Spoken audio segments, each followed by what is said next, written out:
Okay, so I want to talk about from a meme to a dream to a nightmare. So, start with the meme.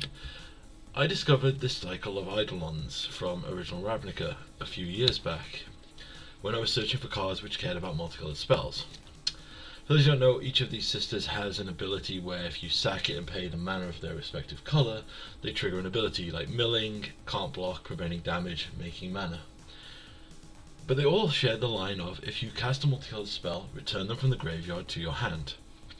And I thought that was a really cool ability, so I decided I will build around this with one of my Niv Mizzet decks, because I love multicolored spells, and I wanted to make a Multicolours Matters deck.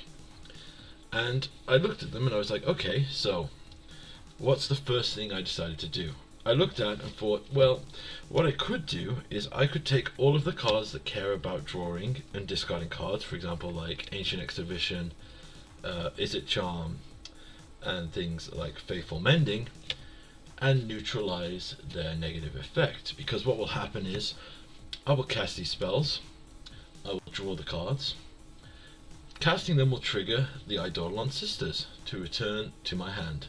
Then I will discard them to this effect, effectively neutralizing the card disadvantage, making it really fun and a cool thing to build around. So I could use like Ancient Excavation and other things like this as straight up card advantage and and neutralize disadvantage.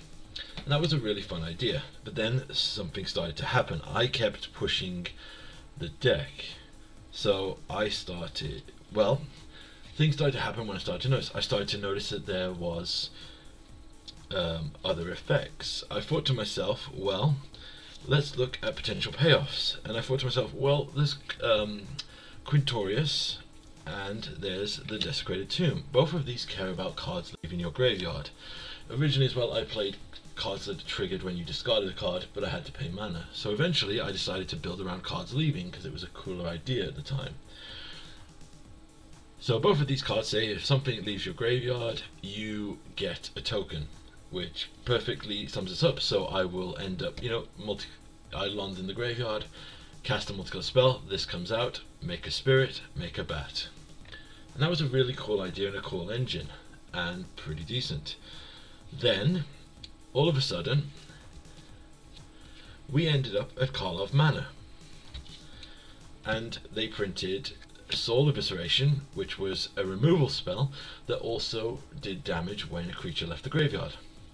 They then printed Chalk Outline, which made us a 2/2 detective when a creature left the graveyard, but also investigated, so it helped us generate eventual card advantage. And finally, they printed Insidious Roots, which gave us token creation, mana production. It was absolutely insane. And all of a sudden now, I now have a critical mass of things that care about creatures leaving the graveyard. So I lock in on this strategy because I'm like, this is great, we have support for this now. So I look at it and I'm like, well, I have a Lot Lift Troll. It was a card I was running in the deck, and I was like, this card lets me discard creatures, so I can discard sisters to him, cast a multicolored spell, they come back. That will give me tokens from other effects like Chalk Outline. Then I will discard them again to pump him again, and so on and so forth. You're starting to see the loop here. It was really fun. Then, literally, all of a sudden, Modern Horizons 3 gives us Psychic Frog, which generates the same effect. Now I've got redundant effects for this, and I'm getting more consistency with the deck, and it's really fun. Then I start to notice some other stuff that's happening. Whereas before I was running effects, for example, like Heartwarming Redemption or Vanish into Memory, effects that let you discard cards and draw cards. All of a sudden I was running cards like Ill-Timed Explosion, which was card draw and discard and board wipe removal. My cards were getting more efficient and better. I was really enjoying it. I noticed that then I was struggling with other stuff. So for example, I realized the insane power of Insidious Roots, giving all of our creatures the ability to tap for mana. So I thought to myself, well, I need to make sure I have haste, so I ran Samut and other effects that gave haste.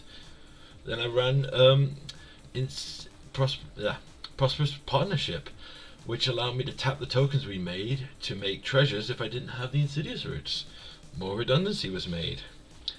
the deck needed to get the sisters to go off, so I was running Jared's Orders to find either the two sisters or the effects like the Psychic Frog and a sister.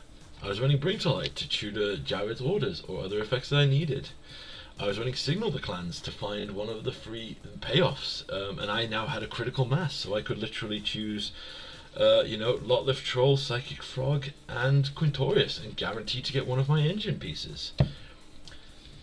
And the deck became stronger and stronger. Then we hit Ether Drift, and I added Hashaton, which now allowed me, if I was struggling for other stuff or had excess mana, I could discard sisters, make 4/4 copies of the sisters to beat opponents down. Captain Howler literally let me discard cards to pump creatures and turn them into mass card draw engines.